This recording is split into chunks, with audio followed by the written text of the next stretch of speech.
So to kind of just put a period on this. So is Trump your guy in 2020 then?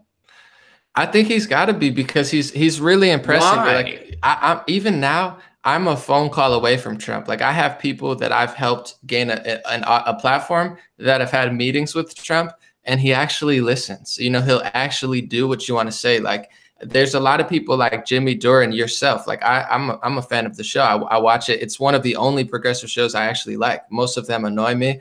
Kyle Klinsky I think's funny sometimes too, but I appreciate the analysis, and I think it's very fair and real. But it's like, if people took that energy of hating Trump into appreciating the good things about him, you might actually make some leeway. Like I could get on the phone and be like, almost get in touch with him. I don't have his number, but I'm really that close. Like, where it's like, and he'll actually listen. Like he's really like, he's a product of like a angry billionaire who's always been mad. Like his agenda is not my agenda. His agenda is certainly not your agenda, but he's like a guy who like watches YouTube videos, watches Alex Jones. Like he knows all this.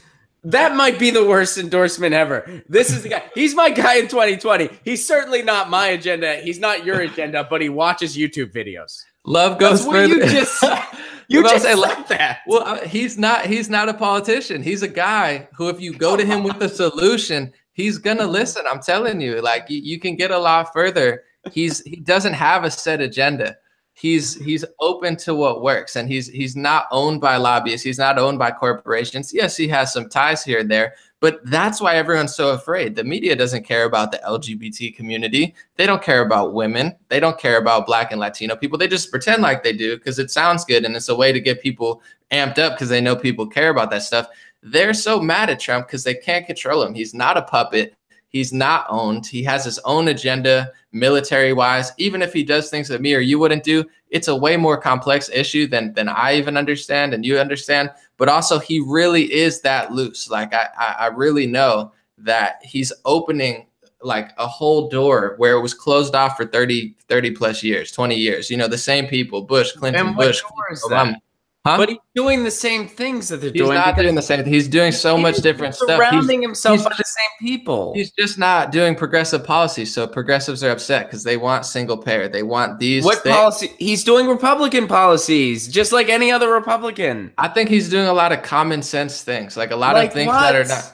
Just like analyzing the situations and being like, look, this is messed up. Like this needs to be fixed. This is dumb. Like, and he'll be like, yo, this is like. That's what all politicians say. Things. Yeah, but he actually does it. Otherwise, they wouldn't run for office. He actually does it though. He'll actually sit there and be like, okay, like that's going to be shifting. They're like, no, you can't do that. Like the $1 billion policy in Syria.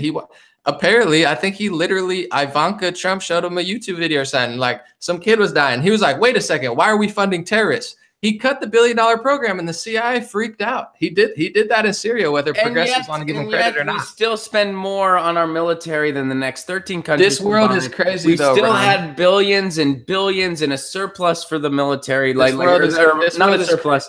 Bonus. I misspoke. Bonus, not surplus. There's 100 million people who don't even want, Western civilization to be alive. And I'm not talking about a whole religion, but I'm talking about a large portion of religion. You have countries.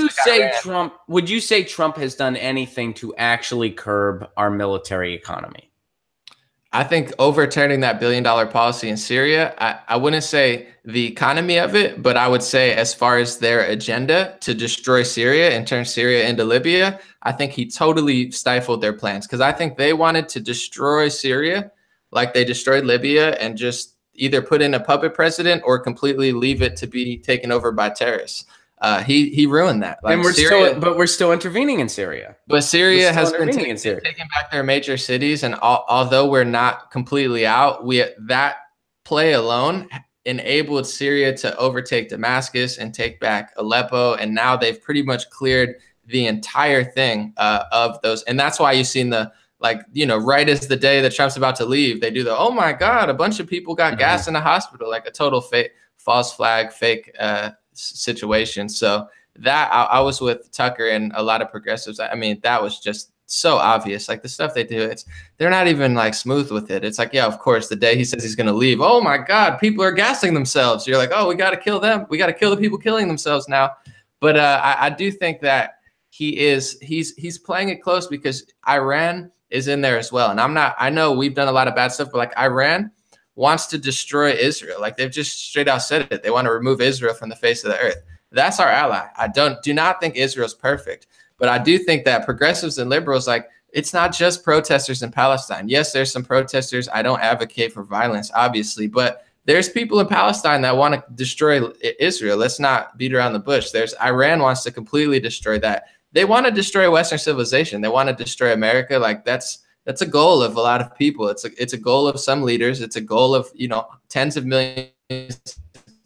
All right. So but it's a lot harder to be honest about it as a peace activist and be like, you know what? I want peace, but it's similar to, you know, having security and having, and I don't agree with what we've done over the past 10 years. We've made the problem worse, but now we're at a certain point. It's like, we can't just leave and we can't just lower everything because everybody wants to kill us. All right. So I think basically the short answer is, yeah, the war economy is being continued. So the agenda has shifted, but I mean, as far as the sheer amount of money going into it, it's not changed. And I'll take, to me, that's progress. I'm a progressive, you know, you got to start somewhere. All right. Hey guys, thanks for watching. That was a clip from Get Your News On with Ron, the world's first viewer-curated streaming news show. What does that mean? That means I log on to a stream and people tweet me articles over on Twitter at Ron Placone, or they use our Reddit subsection, which is just Get Your News On with Ron over on Reddit. And that's how we build the show. I'm seeing all these articles for the first time. We are literally getting our news on together. Follow me on Twitter at Ron Placone so you can participate. And this show streams live every Tuesday through Friday at 10 a.m. Pacific Standard Time. So please do tune in. If you want to support this show, you can do so over on patreon.com/Ron Placone, where for as low as $1 a month, you get access to exclusive podcasts every week, exclusive videos, free tickets to shows when I'm performing in your town, and more for as low as $1 a month. Please do consider it. Thank you so much for your support. This has been Get Your News On with Ron.